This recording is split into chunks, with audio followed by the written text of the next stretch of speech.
Entrando agora em vedações relacionadas a conflito de interesses. O primeiro ponto é lembrar o que é conflito de interesse. Conflito de interesse é quando você está trabalhando numa instituição e trabalhando, exemplo, numa outra empresa que tem o mesmo objetivo. E aí eu pergunto, qual instituição você vai defender? Na outra empresa ou a instituição que você está trabalhando? Exemplo, você é sócio de uma empresa e trabalha na Embrapa. As duas estão disputando uma mesma pesquisa. Você vai defender quem? Então você tem um conflito de interesse aí, tá bom? Então vamos lá. Exercer atividades incompatíveis com as estabelecidas no contrato individual de trabalho.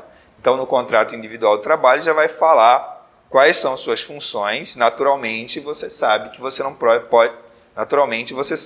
não pode praticar essas mesmas funções em outra instituição.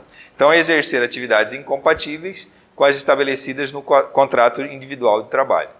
Lembrando, contrato individual de trabalho. O que significa isso? Que você vai ser contratado pela CLT, tá bom? Você é seletista. Manter atividades paralelas que afetem o seu desempenho dentro do horário de trabalho. O que eu falei sobre comercializar dentro da instituição? Se você está comercializando dentro da instituição, você está realizando uma atividade paralela. Então, é uma vedação geral e, ao mesmo tempo, também você vai ter um conflito de interesse. Ou você vende dentro da instituição para ganhar o dinheiro para si, ou você utiliza aquele tempo para produzir para a instituição, tá bom? Próximo, prestar serviços de consultoria ou assistência técnico-administrativa em atividades externas concorrentes com as exercidas na Embrapa, ressalvada a permissão prevista em lei. Então, como eu disse, você é sócio de uma instituição privada e você também está dentro da Embrapa. As duas vão concorrer aí para participar de uma pesquisa. E agora? Quem que você vai querer defender? É isso que ele está falando. Prestar serviços de consultoria ou assistência técnica administrativa em atividades externas concorrentes com as exercidas na Embrapa. Ressalvada permissão prevista em lei. Vou contar um caso, não é da Embrapa, mas um caso referente a uma situação do Ministério Público. Não sei se você já ouviu falar da delação premiada, um caso criminal. Então teve um caso aí de uns irmãos, os irmãos famosos aqui no território brasileiro, de uma grande empresa, que cometeram um crime contra o mercado financeiro. Beleza, e também relacionado a desvios, corrupções no ambiente institucional público. O que aconteceu? O Ministério Público descobriu, entraram num acordo para uma delação premiada, e aí o procurador da República, no caso, que era crime federal, e era do MPF, ao mesmo tempo negociava a delação representando a instituição, ao mesmo tempo foi contratado como consultor desses dois para orientar como ele deveria fechar o contrato de delação premiada. Então ele estava agindo dos dois lados, ao mesmo tempo como Estado e ao mesmo tempo dentro da empresa dele como consultor. No final ele acabou sendo demitido quando identificaram essa dupla função. Perfeito? Tá bom? Então, prestar serviços de consultoria ou assistência técnico-administrativa em atividades externas concorrentes com as exercidas na Embrapa, ressalvada permissão prevista em lei. Avançando, praticar atos que caracterizem concorrência desleal com a Embrapa, ressalvada a permissão prevista em lei. Então, primeiro passo é que você já não devia nem estar em duas empresas que trabalham com o mesmo foco. E, ainda assim, praticar atos que caracterizem concorrência desleal com a Embrapa, ressalvada a permissão prevista em lei. Então, você está dentro de uma empresa, e você tem como concorrente para disputar aquele processo licitatório a Embrapa. E você comete alguma das práticas proibidas dentro da economia, como baixar o preço abaixo do mercado para ganhar a licitação. E depois de um tempo, solicitar um aditivo de contrato para ficar com um preço superior à concorrente, no caso a Embrapa. Caso você realize um desses atos, você vai cometer um ato que viola o Código de Ética. O que significa isso? Que a Embrapa vai fazer uma declaração falando que você não pode mais participar de licitações dentro do ambiente da Embrapa. E dependendo da gravidade, você vai ser proibido dentro do âmbito federal como um todo. Beleza? Próximo. Divulgar ou fazer uso de informação privilegiada em proveito próprio ou de terceiro, obtida em razão das atividades exercidas. Então eu já comentei com vocês que toda e qualquer informação que você obtém em razão do exercício da função, essa informação não é sua, mas da instituição. Então, você tem acesso a informações que terceiros não têm. Por quê? Porque você trabalha na instituição. Só que se você utilizar essa informação em seu proveito, você está tendo acesso à informação privilegiada. Se você não quiser chamar atenção para você, você entrega essa informação por debaixo do pano para um terceiro, para que ele seja beneficiado, depois ele te retorne algo, também é um tipo de violação aí contra o Código de Ética. Beleza? Então, fique atento a isso. Próximo. Exercer atividade que implique a manutenção de relação de negócio com pessoa física ou jurídica que tenha interesse em decisão do agente público ou de colegiado do qual este participe. Então, a gente já visualizou que determinados empregados públicos vão ter alguns poderes. Esses poderes vão ser de fechar ou não algum tipo de contrato. E se essa pessoa tem um poder de decisão, ela tem que manter a sua integridade. A gente já falou sobre isso. E aqui ele fala, exercer atividade que implique a manutenção de relação de negócio com pessoa física ou jurídica que tenha interesse em decisão do agente público. Então você é a pessoa que dá a canetada lá, se vai comprar ou se não vai comprar. E você, por algum motivo, exerce alguma atividade com alguém. Você é sócio de alguém que tem interesse em vender para a Embrapa. Se você é a pessoa que vai falar que se vai comprar ou não daquela instituição. Então é isso que ele está falando aqui, ó.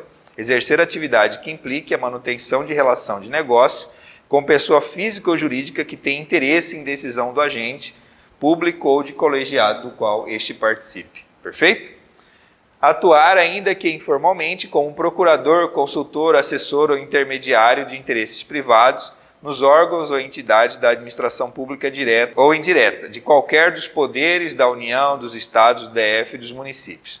Então você, quando entra para a administração pública, como eu disse, você perde muitas das suas características de pessoa. Por quê? Porque você começa a representar uma instituição e você vai ganhando cada vez mais notoriedade.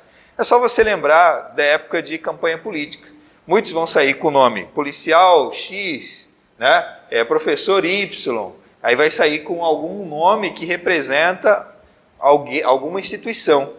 E aí, o que acontece? Você perdendo essas características, muita gente te procura pelas características da instituição e não pelas características que você deixou de ter como pessoa, tá bom? Então, ó, por que a pessoa te procurou? Porque você pode ter acesso mais fácil a determinado órgão público. Se você pode ter acesso mais fácil a um órgão público, você pode querer começar a representar determinadas pessoas e ganhar um dinheiro por fora.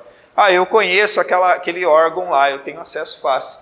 Me dá um trocado aqui que eu falo com aquele supervisor para olhar o seu processo com mais calma. Então eu vou lá e represento você de alguma forma. Então por isso que ele está falando, ó, relações relacionadas a conflitos de interesse. Ou você foca no seu desenvolvimento pessoal, financeiro, ou você foca no interesse da instituição.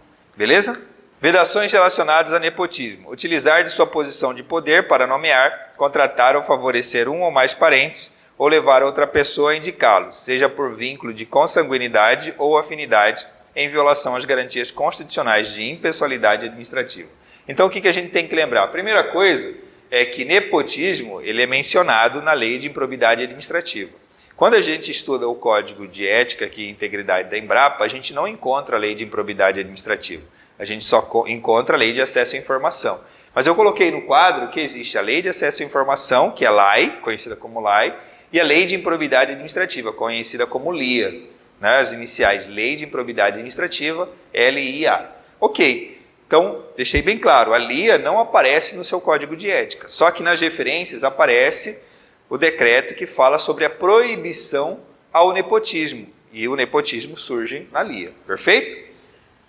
E de onde surge a Lei de Improbidade Administrativa? Do princípio constitucional da impessoalidade, perfeito? E se é impessoalidade, eu não devo favorecer determinadas pessoas. E aqui ele está falando, ó, utilizar de sua posição de poder para nomear, contratar ou favorecer um ou mais parentes, seja por vínculo de consanguinidade ou afinidade. Ou ainda, levar outra pessoa a indicá-los. Lembra que no conceito tinha um finalzinho lá falando nomeações recíprocas. Lá no finalzinho estava, nomeações recíprocas. O que é nomeações recíprocas? Eu nomeio o seu parente aqui e você me nomeia meu parente lá. Tá bom? Então ele está falando aqui, ou levar outra pessoa a indicá-los. Perfeito? Ok, então aqui a gente estudou já esse conceito, seja por vínculo de consanguinidade ou afinidade. E aí a gente visualizou até o limite, que limite que era permitido. A gente visualiza aqui, ó, ter ascensão funcional direta sobre cônjuge, companheiro ou parente em linha reta, colateral ou por afinidade até terceiro grau. Então o nepotismo é até o terceiro grau. Só que aqui tem um ponto importante de proteção ao nepotismo. Olha o que ele fala aqui, ó. Ter ascensão funcional direta sobre cônjuge, companheiro ou parente em linha reta, colateral ou por afinidade. Vamos imaginar que você e o seu irmão, ou você e sua esposa vão lá, ou seu marido fazem o concurso e ambos passam. Se nenhum for chefe do outro, tudo em ordem, ambos podem trabalhar no mesmo ambiente. Só que, se de repente alguém subir, progredir e for nomeado chefe de algum departamento, o parente, o cônjuge ou parente em linha reta, colateral ou afinidade deve ser transferido daquele ambiente. Por quê? Porque, de acordo com o Código de Ética, é proibido ter ascensão funcional sobre cônjuge, companheiro ou parente em linha reta, colateral ou por afinidade. Tá bom? Então, cuidado. Não significa que vocês não podem fazer concurso público junto. Não significa que vocês não podem trabalhar na mesma instituição. Significa que no mesmo departamento, um não pode ser chefe do outro. Podem trabalhar junto, só não pode ser um chefe do outro. Tá bom? Por que não pode? Só para vocês entenderem. Vamos imaginar se eu sou chefe da minha filha. Tem minha filha e tem mais um empregado realizando a mesma atividade. Aí surge uma vaga para subir, para ganhar, exemplo, mais 10%. Naturalmente, o que vão pensar a respeito? O chefe vai escolher a filha. Para que não corra-se esse risco, então retira-se a filha daquele departamento para que só tenham pessoas sem vínculo. E aí o chefe vai escolher naturalmente pela competência. Perfeito? Ok. Próximo. Contratar sem licitação pessoa jurídica na qual haja administrador ou sócio com poder de direção que seja familiar de detentor de cargo em comissão ou função de confiança, que atue na área responsável pela demanda ou contratação. Então, novamente, você, empregado da Embrapa, vai contratar uma empresa. Quais formas de contratação? Por licitação e sem licitação. Com licitação, pressupõe que foi publicado um edital, significa que todos tiveram acesso às informações no mesmo tempo, os interessados se colocaram à disposição para participar e aquele que possui as melhores condições de atender às regras estabelecidas foi escolhido. Aqui é diferente, contratar sem licitação. Então significa que vai ter um dedo aí, Falou assim, eu quero você. Pronto. Então, contratar sem licitação. Eu quero você. E por que quer aquela empresa? Porque o gerente é meu primo. Porque o gerente é meu irmão. Porque o gerente é meu cunhado.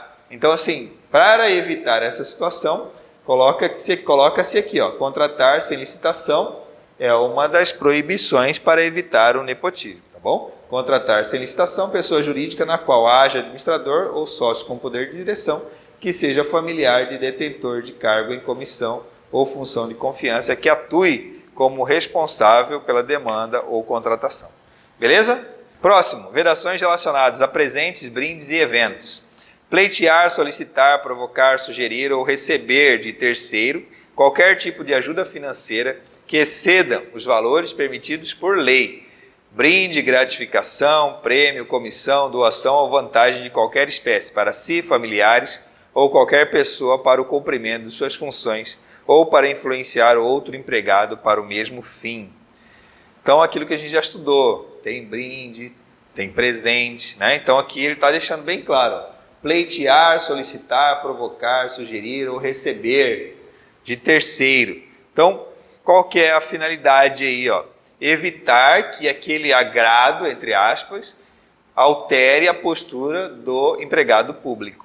Lembrando, um dos pontos aqui é Código de Conduta, Ética e Integridade. Então, é permitido receber algum brinde, é permitido receber algum brinde. Tem diferença entre brinde e presente. Você tem que sempre ficar atento em relação a essas informações. E sempre tem que lembrar que aquele que recebe tem que manter a sua integridade.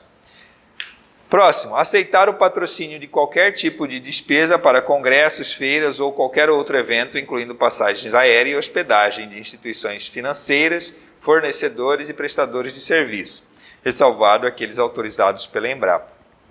Qual que é a finalidade, né, da empresa prestadora de serviço ou fornecedora de produtos para a Embrapa querer patrocinar alguém?